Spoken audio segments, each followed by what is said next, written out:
Bem-vindos à minha casa, meus irmãos.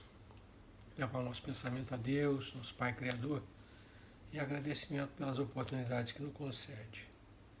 Agradecer muito particularmente essa oportunidade reencarnatória, este momento que nós vivemos, que nos dedicamos ao estudo, ao entendimento da verdade divina, rogando aos bons amigos da espiritualidade que nos auxiliem, que nos favoreçam para que nós consigamos extrair das leituras novas boas resoluções. Que a paz do Mestre Jesus inunde os corações dos nossos irmãos, que a luz do Mestre se derrame sobre o nosso ambiente de trabalho. Nós estamos estudando o capítulo 2º da parte 4ª do Livro dos Espíritos. E nós paramos a leitura na última semana, na questão de número 992. Né? Nós vamos voltar ao início do tema, acho o segundo maior tema em número de perguntas desse capítulo, para que a gente consiga se situar melhor. E é um tema importante para nós. Né? Expiação e arrependimento é o título. Tá? Essas 3 primeiras questões nós já tínhamos batido. Né? Então eu vou reler as questões, comentar novamente. Né? E antes de começar, eu queria fazer uma correção em relação à última leitura. Lá nós dissemos que expiação era reparação. Expiação não se confunde com reparação. Né? Então, nós temos que ter sempre presente que o processo de melhoria, de progresso, né, ele compreende 3 etapas distintas. O arrependimento, que é um dos itens do tema, a expiação, que é um dos itens, né, e a reparação, que é uma outra atitude, é uma outra ação. Né. O arrependimento é basicamente a constatação, o reconhecimento, né, do erro cometido, é lamentar o mal cometido, não passa disso. Né? Assumir vamos chamar assim, a responsabilidade de ter infringido a lei. A expiação, né, já é sofrer as consequências do mal que fez. Né? Então, o arrependimento é só a constatação de que erramos, mas a expiação é entrar no processo de sofrer as consequências do mal que fez. Né? E a reparação é consertar o mal que foi praticado. Né? Então, 3 etapas distintas que a gente não pode perder de vista. Arrependimento, que é o início do processo, a expiação, né, que é sofrer as consequências, né, e, por fim, reparar o dano, né, reparação. Vamos lá, então. A questão de número 990, né, o Kardec pergunta: o arrependimento se dá no estado corporal ou no estado espiritual? O espírito orientador responde assim: no estado espiritual. Isso é uma coisa fatal. Né? No estado espiritual acontecerá o arrependimento, não tem para onde correr. Mas, faz ele uma ressalva, também pode ocorrer no estado corporal, ainda encarnados, quando bem compreendeis a diferença entre o bem e o mal. Então, em ambos os estados pode acontecer o arrependimento, ele é inevitável, né, no estado de erraticidade, o espírito desprendido da matéria, mas ele pode se dar quando a gente tem uma consciência, quando a gente ouve a própria consciência, né, pode se dar no plano físico ainda, quando a gente consegue distinguir bem e mal e consegue ver que cometeu o mal. Né. A questão 991, essas 3 nós já passamos, estou só revisando. Kardec pergunta: qual a consequência do arrependimento no estado espiritual? O espírito desprendido da matéria. Responde o espírito orientador. Desejar o arrependido uma nova encarnação para se purificar. O espírito compreende as imperfeições que o privam de ser feliz e, por isso, aspira a uma nova existência em que possa expiar suas faltas. Então, aqui nós já misturamos os dois estágios, né? O arrependimento e a expiação. E ele deixa claro, né, que é no plano físico, que é na nova existência na carne, em que o espírito pode apreciar as consequências do mal que praticou. Ele diz, aspira a uma nova existência em que possa expiar as suas faltas. E a questão 992, antes de eu prosseguir, ele faz essa referência, mas as coisas são sempre muito relativas. De indivíduo para indivíduo, a gente tem andamentos diferentes, né? Então, quando ele fala assim, ele fala via de regra, ele fala pela generalidade, não pela particularidade, né? Acontecem casos, ou as exceções que confirmam a regra, acontecem casos em que a regra geral não é perfeitamente atendida, né? A 992, Kardec pergunta, que consequência produz o arrependimento no estado corporal, ainda no estado físico? O orientador responde, fazer que, já na vida atual, o espírito progrida, se tiver tempo de reparar suas faltas. O progresso efetivo ocorre com a reparação das faltas. Então, aqueles dois primeiros estágios, o arrependimento, que é a iniciação do processo, a expiação, que é a apreciação das consequências, a quantificação do dano, né? Eles só conduzem, vamos dizer, até o estágio em que acontece definitivamente ou efetivamente a eliminação do problema, né? Ele diz, fazer que já na vida atual, fazer que durante a própria encarnação em que o indivíduo se encontra, ele consiga progredir, avançar, se tiver tempo de reparar suas faltas. A reparação é o progresso, né? Quando a consciência o critica ou o repreende e lhe mostra uma imperfeição, o homem pode sempre melhorar-se. Muito bem. Essas três são básicas para a gente entender o panorama desse processo, que é o nosso processo evolutivo, o nosso processo de progresso moral, né? Aí o Kardec desenvolve, né, os questionamentos para aprofundar esses conceitos. Vamos então às questões que se seguem. Na 993, Kardec pergunta, não há homens que só têm o instinto do mal e são inacessíveis ao arrependimento? Gente de uma crueldade, de uma dureza de coração, né, muito grande, que só se dedicam ao mal, que não são capazes de se arrepender do que fazem.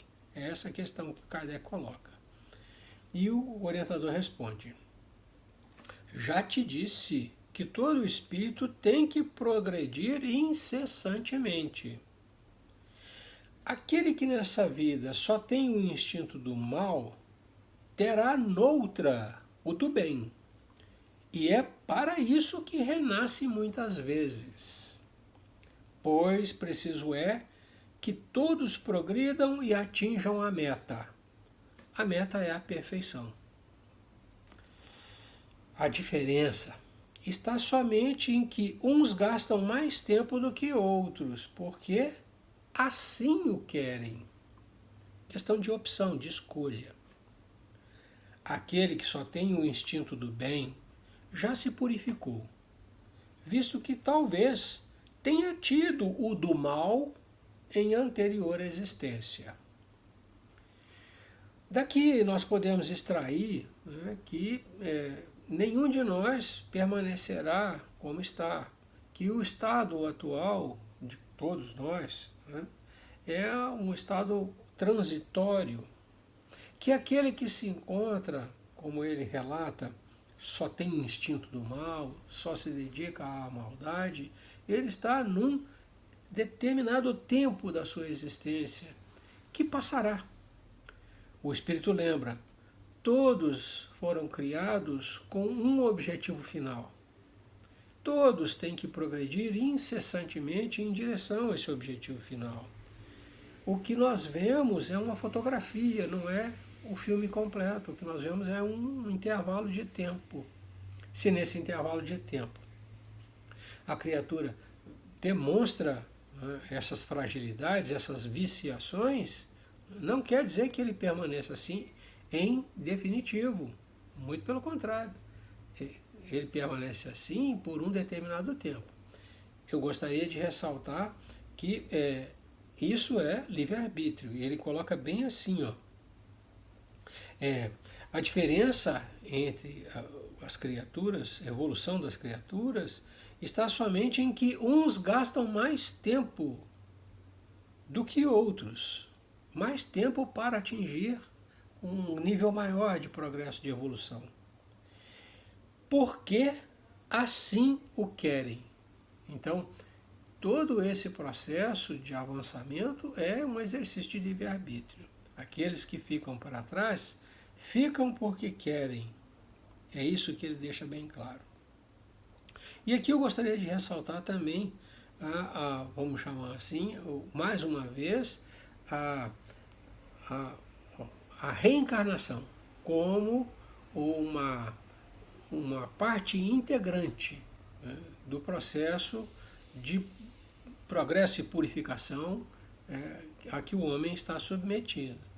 Então, ele diz, é para isso que renasce muitas vezes, para se melhorar, para se purificar. Então, a reencarnação tem este objetivo. Aqui ele soleniza isso, deixa isso mais evidente ainda. A 994, prosseguindo nessa linha, né, aquele que tem mau instinto, o Kardec pergunta, o homem perverso que não reconheceu suas faltas durante a vida, sempre as reconhece depois da morte? É praticamente a pergunta, a primeira pergunta, né? O arrependimento se dá no estado corporal ou no estado espiritual?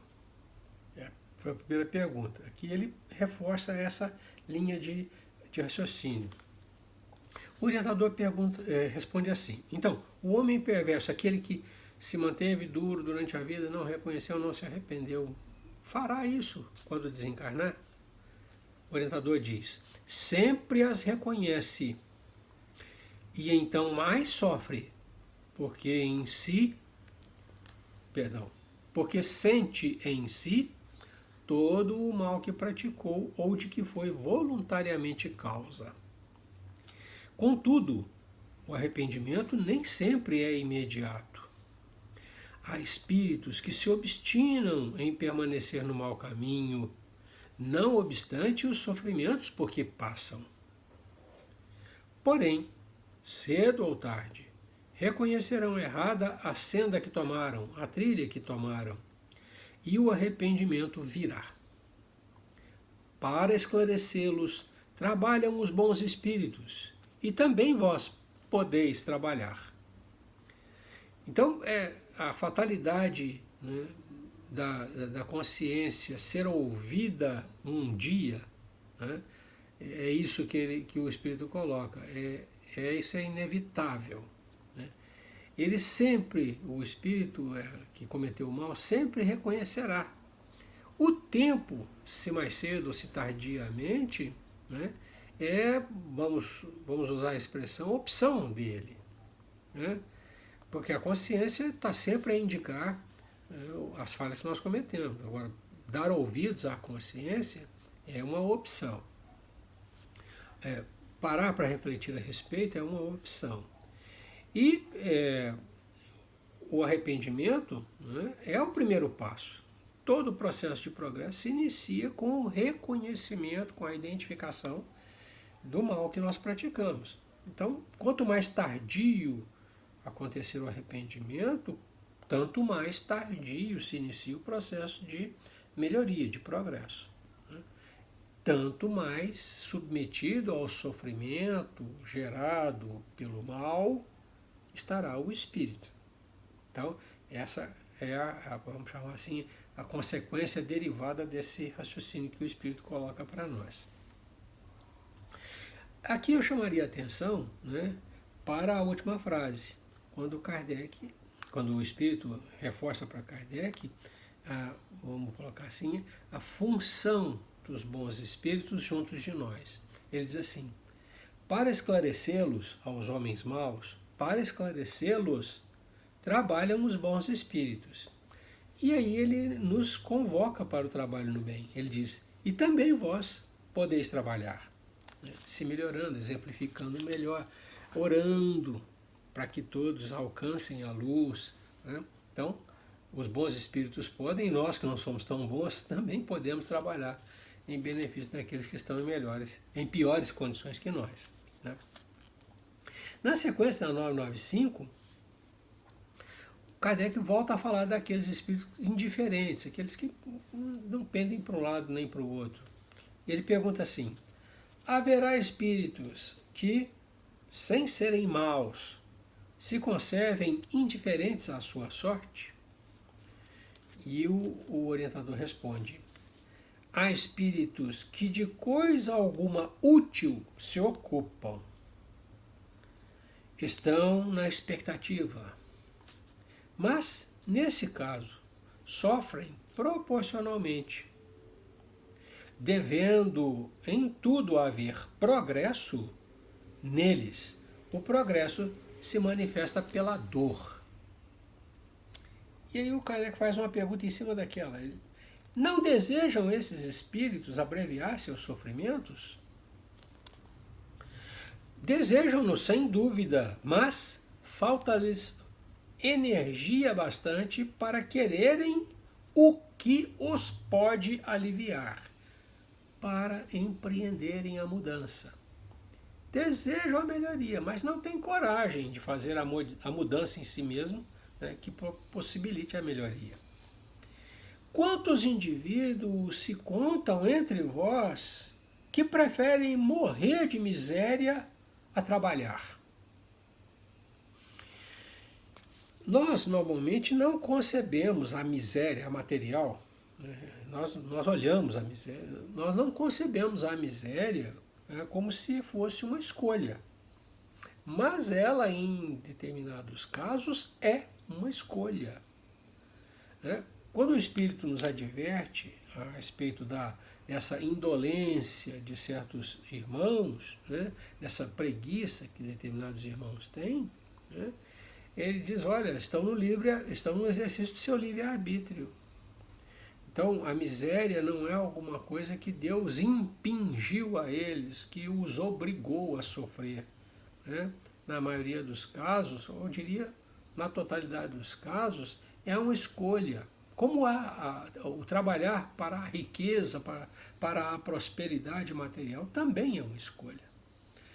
Nós estamos falando de miséria e riqueza material por ser fácil de entender. No campo da moralidade é a mesma coisa.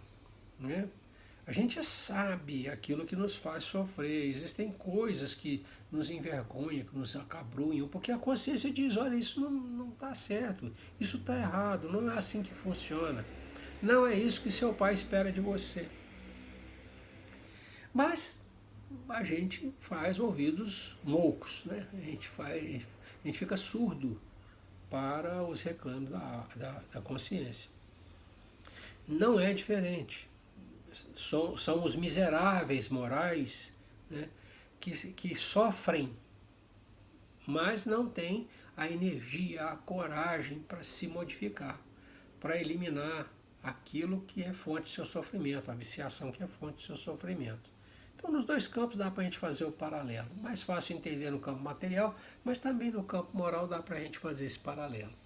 Então, ele diz que aqueles que sofrem, muitos se comprazem no sofrimento. Não propriamente por gostar de sofrer, mas por ter preguiça, por faltar energia, faltar coragem para modificar-se. Na sequência, na 996, Kardec pergunta ao espírito assim: por que os espíritos veem o mal que lhes resulta de suas imperfeições? Perdão.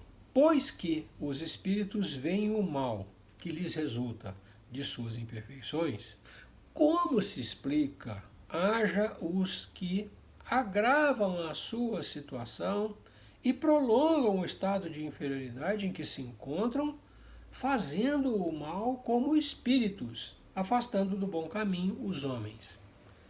A questão que ele coloca é por que existem na erraticidade espíritos que se mantêm dedicados a desviar o homem do bom caminho. Essa é a questão, né?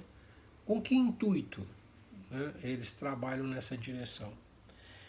O espírito responde: assim procedem, trabalham para desviar os homens do bom caminho, assim procedem os de tardio arrependimento, homens que na transposição para o plano espiritual continuam agindo conforme agiam no plano físico, que é o que acontece conosco normalmente. Né?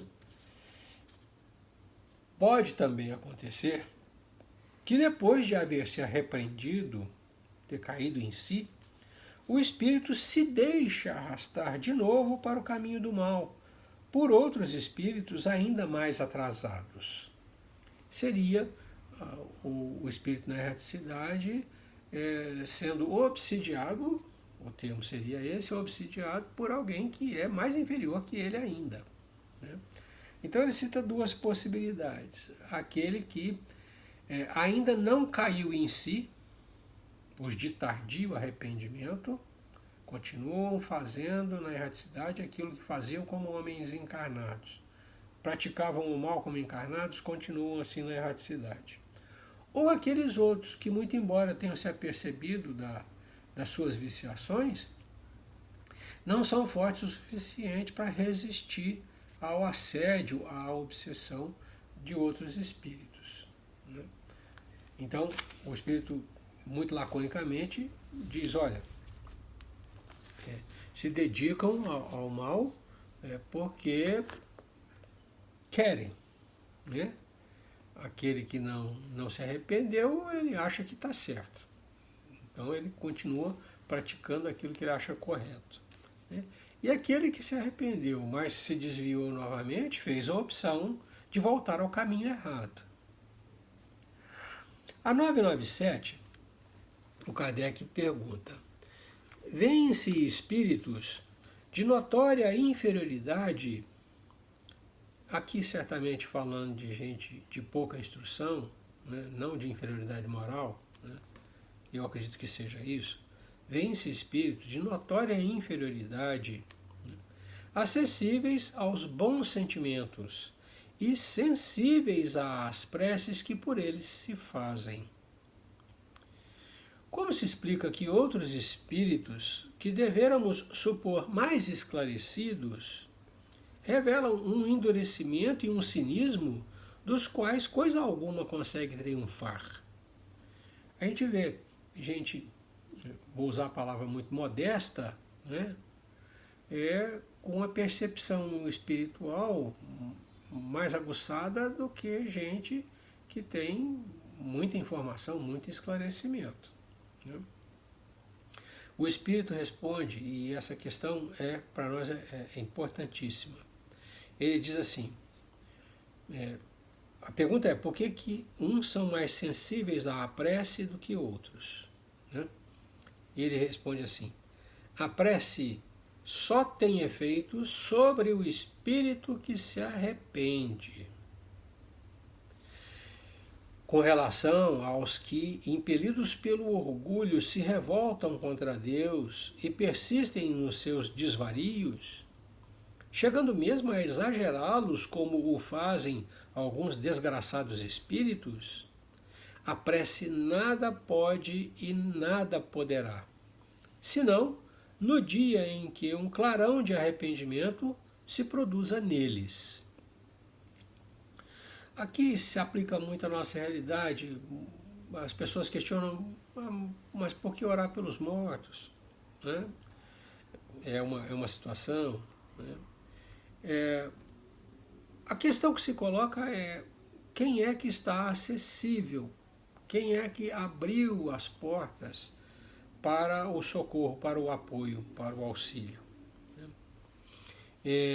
O Espírito deixa bem claro que somente aqueles que assumiram a responsabilidade de seus erros, vestiram a carapuça, veem-se como são, somente estes estão acessíveis à prece. Aqueles outros que persistem na atitude orgulhosa de não reconhecer o erro, a viciação, esses são mantidos na condição que escolheram, né, porque não há auxílio que consiga alcançá-los. Eles ficam imunes à ação da prece. É feito um comentáriozinho aqui embaixo, né, que nos remete a um raciocínio anterior. Diz assim o comentário do Kardec: não se deve perder de vista que o espírito não se transforma subitamente após a morte do corpo. Não vira anjo com a morte. Se viveu vida condenável, é porque era imperfeito. Ora, a morte não o torna imediatamente perfeito. A perfeição não se dá pela morte, se dá pelo exercício virtuoso. Né? Então, a morte não o torna imediatamente perfeito.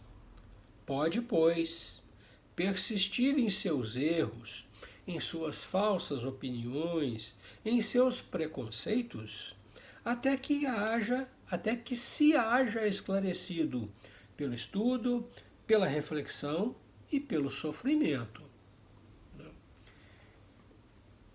O que a gente pode citar assim, não sei se os irmãos já leram, mas é uma obra muito interessante, Nosso Lar, né?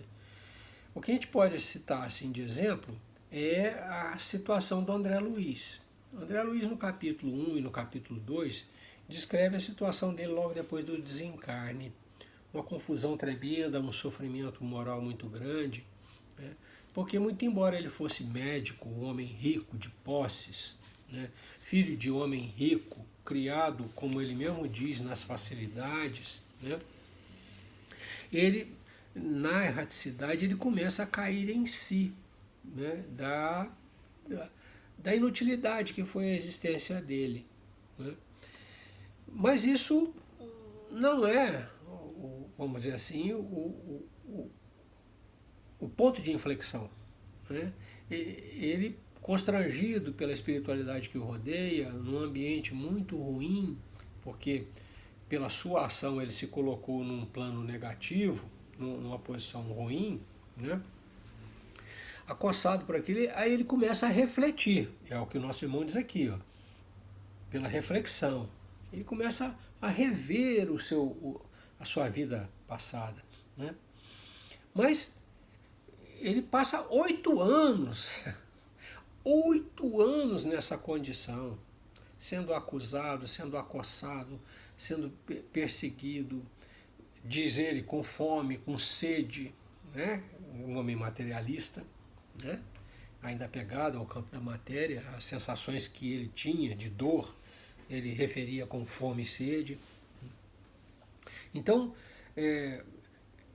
esse início de reflexão, né, de rever a vida passada, dura 8 anos. Até que, 8 anos depois, né, ele se convence, né, de que a falta de apoio religioso dele, né, porque ele era religioso de conveniência, né, e a missa, não sei o que tem, aquelas coisas que a gente sabe. Né, o camarada, isso no passado era muito mais comum do que hoje. Ele era religioso de conveniência, Então, aquela falta de filosofia, a falta de ética religiosa começou a pesar. No capítulo 2, né, é onde eu queria chegar, né, depois de matutar 8 anos em sofrimento, né, ele conclui da seguinte maneira, ele diz assim, finalizando os relatos, né, do sofrimento dele, eram quadros de estarrecer, acentuava-se o desalento, a desesperança. Foi quando comecei a recordar que deveria existir um autor da vida, fosse onde fosse. Essa ideia confortou-me. Eu, que detestara as religiões do mundo, experimentava agora a necessidade de conforto místico. Médico extremamente arraigado ao negativismo da minha geração, impunha-se-me atitude renovadora. Tornava-se imprescindível confessar a falência do amor próprio, orgulho, a que me consagrara orgulhoso. E quando as energias me faltaram de todo, quando me senti absolutamente colado ao lodo da terra, sem forças para reerguer-me, pedi ao Supremo Autor da Natureza, não chama Deus, chama Supremo Autor da Natureza, me estendesse as mãos paternais em tão amargurosa emergência. Quanto tempo durou a rogativa? Quantas horas consagrei à súplica de mãos postas, imitando criança aflita? No final da prece e das considerações dele, né, Clarencio, que é o mentor que o resgata e o orienta em nosso lar, né, aparece do lado dele. Clarencio estava ali desde sempre, a pedido da mãe de André Luiz. Só que André Luiz não conseguia enxergar o Clarencio, porque, orgulhoso que era, né, não se arrependia efetivamente. Quando ele fala em Supremo Autor da Natureza, né, ele reconhece Deus. Neste momento, o auxílio chega a ele. Então, quando o nosso irmão fala aqui que a prece só tem efeito sobre o espírito que se arrepende, né, o primeiro passo para o nosso progresso é o arrependimento. Aí, todas as energias positivas nos alcançam. Prosseguindo, na 998, nós entramos no campo da expiação. E aí, o Kardec pergunta, a expiação, lembrando, expiação é sofrer as consequências do mal que causou. É avaliar, é quantificar o dano que a gente gerou. A expiação se cumpre no estado corporal ou no estado espiritual? O espírito responde. A expiação se cumpre durante a existência corporal, mediante as provas a que o espírito se acha submetido. E na vida espiritual, pelos sofrimentos morais inerentes ao estado de inferioridade do espírito. A expiação se dá nos dois planos, em ambos os planos, de formas distintas. Né? No plano corporal, pelas experiências a que a gente se acha submetido. Né?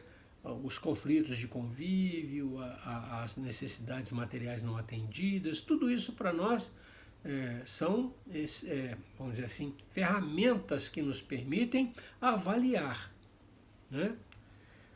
O André Luiz avaliou com a fome que sentiu na erraticidade, né, o quanto ele foi inútil como um homem rico. Ele não sentiu fome nem sede enquanto esteve encarnado. Né? Na erraticidade ele conseguiu avaliar. Certamente ele perdeu muitas oportunidades de sanar esse problema nos irmãos de caminho, a fome e a sede. Eu estou citando um exemplo só para a gente conseguir se situar.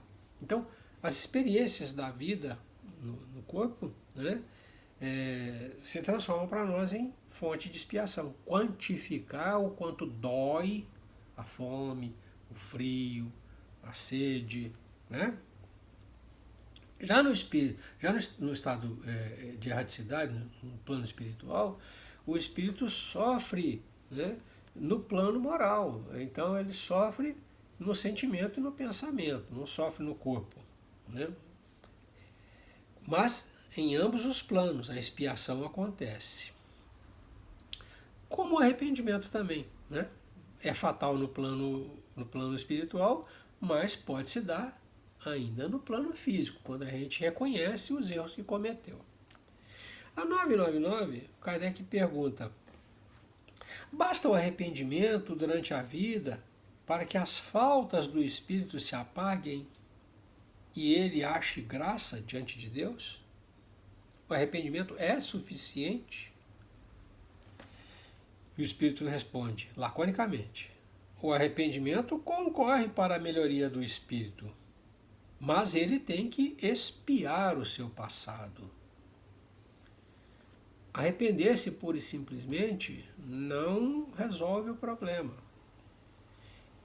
Tem que haver a quantificação do dano, tem que haver a reparação do dano. E aí nós entramos nessa linha.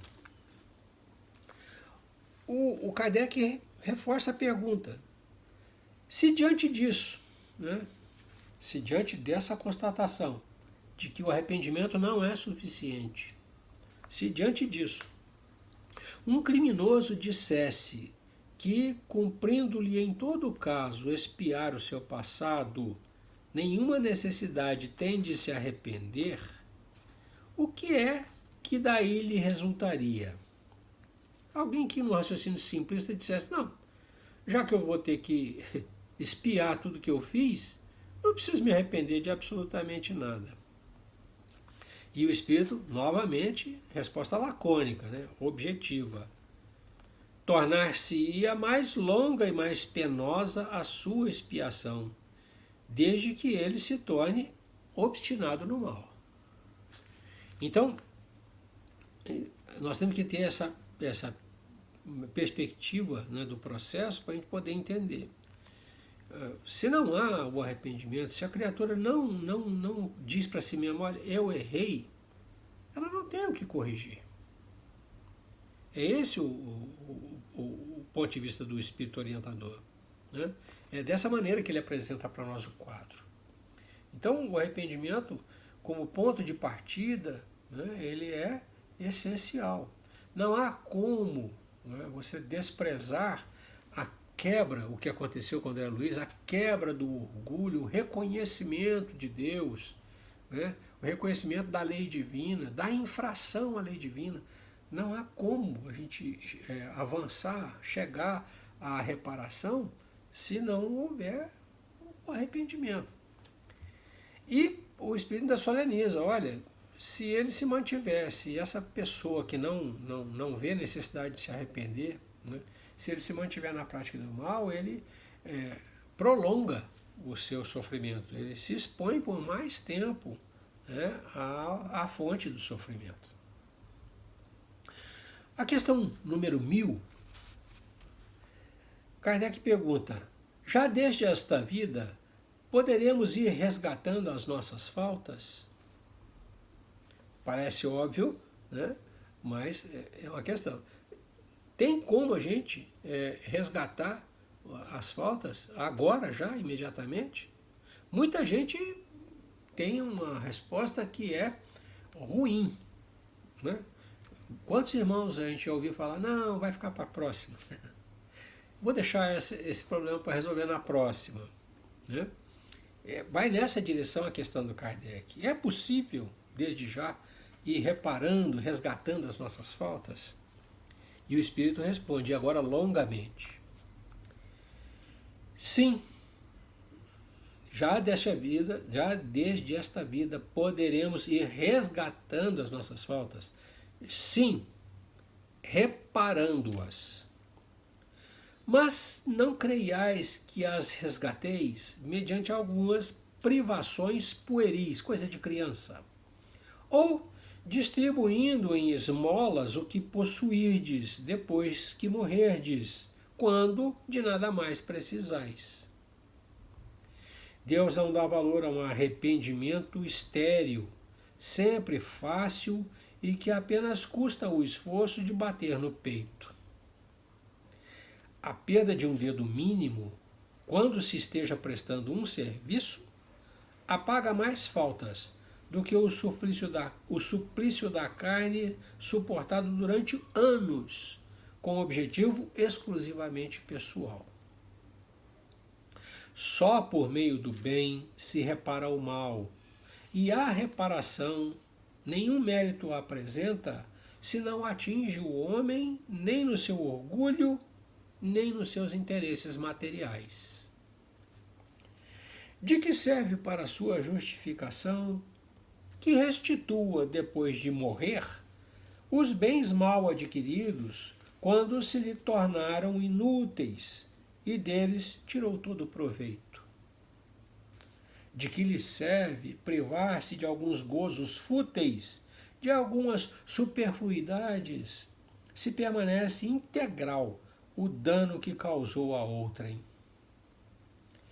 De que lhe serve, finalmente, humilhar-se diante de Deus, se perante os homens conserva o seu orgulho? A questão 1001, Kardec pergunta: nenhum mérito haverá em assegurarmos para depois de nossa morte emprego útil aos bens que possuímos? Aqui o Espírito faz uma ênfase muito grande nessa questão número 1000, né, daqueles que acham que depois de mortos, doarem tudo o que conseguiram construir aos outros é alguma coisa que dá sentido à sua vida, aquela que acabou, né?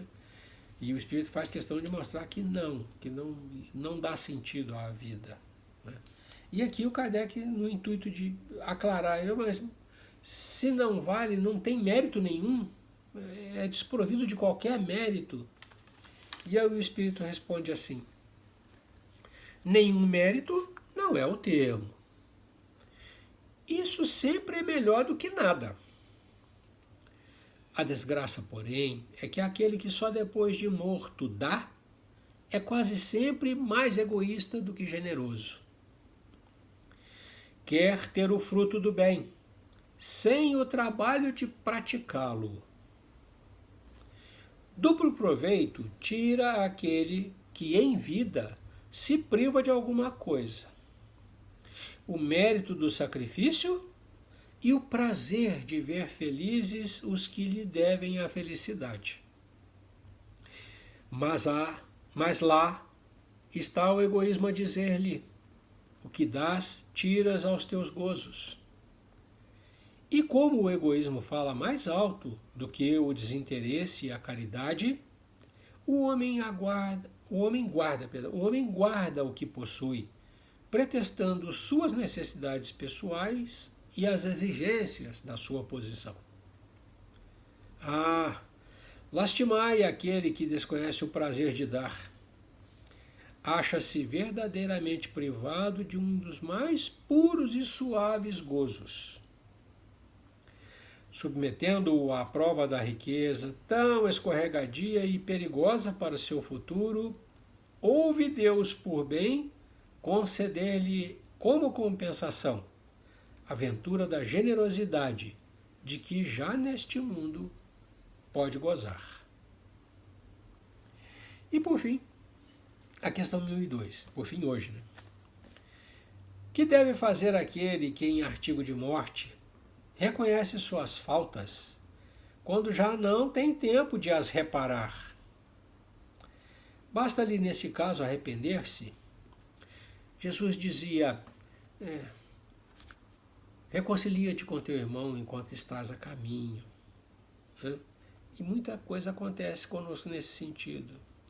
A vida escoa e a gente deixa assuntos a resolver.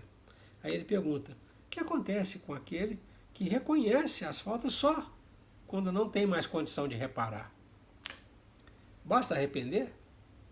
E o Espírito novamente, laconicamente, objetivamente, o arrependimento lhe apressa a reabilitação, mas não o absolve, não elimina a falta. Apressa a recuperação. Diante dele, não se desdobra o futuro que jamais se lhe tranca? Abre o arrependimento, abre a oportunidade para a reparação. O futuro que jamais se lhe tranca, né? Mas não resolve o problema. Aqui, para a gente poder encerrar, nós já chegamos ao nosso tempo, eu gostaria só de citar uma situação da nossa última leitura, e a vida continua, né? E nós vimos, não um, mas 2 casos de irmãos que, envolvidos pela espiritualidade, né, foram conduzidos a uma situação propícia à reparação, ainda naquela existência, né, dos males que eles geraram naquela existência, né? Então, gente que matou, 2 casos, né, que matou, não interessa a que título, tiraram a vida de irmãos, né, e que se viram, né, conduzidos no futuro bem próximo, no decorrer da própria existência, conduzidos a receber esses irmãos de quem roubaram a vida, de quem tiraram a oportunidade, recebê-los de volta no seio da família como filhos. Um filho de sangue, né? No caso, filha de sangue. No outro, um filho adotivo, né? Mas em ambos os casos, a providência divina dando a oportunidade da reparação ainda naquela existência. O espírito não teve que desencarnar para lutar por uma nova encarnação. Não. A espiritualidade trabalhou de tal maneira que conseguiu a oportunidade de propiciar àqueles indivíduos, ainda naquela existência, né, a oportunidade de reparar, de resolver o problema. E é disso que nós estamos falando. Os irmãos que falam, não, esse assunto eu vou deixar para a próxima, né, estão assumindo por vontade própria, estão assumindo uma condição de reparação que é uma incógnita. Quando é que ela vai acontecer? Em que circunstâncias ela vai se dar? Né? Quais são, em que contexto nós tornaremos a nos encontrar? Né? Então é disso que nós estamos falando. Quando o Espírito diz aqui que aquele que tem a oportunidade de reparar deve abraçar essa oportunidade, nós estamos falando disso. Né? Nós estamos falando desse quadro que eu desenhei. Né? O futuro é muito incerto. O futuro não nos pertence. O presente nos pertence. E a oportunidade que está colocada ali na nossa frente é a oportunidade que pode fazer a diferença, que pode nos colocar adiante, pode nos fazer avançar. É isso que eu gostaria de ressaltar. Bom, nós ultrapassamos um pouquinho o tempo, mas eu acho que foi conveniente e nós conseguimos explorar o tema na sua totalidade. Nós encerramos a nossa leitura, o nosso estudo de hoje, renovando a Deus os agradecimentos, renovando ao Mestre Jesus e aos bons amigos os agradecimentos, rogando que o Mestre nos mantenha assim, debaixo da sua iluminação, para que a gente tenha clareza em identificar os objetivos, grandes objetivos que ainda aguardam a nossa opção, a nossa decisão. E que o Mestre nos mantenha, né, iluminados, para que nós tenhamos a visão clara também dos caminhos que nos conduzem aos nossos objetivos. E que o Mestre nos mantenha, nos infunda muita força moral, para que a gente tenha a coragem de agir conforme a lei de Deus. Paz e luz é o que eu desejo aos meus irmãos. Que Deus os abençoe. Até a próxima.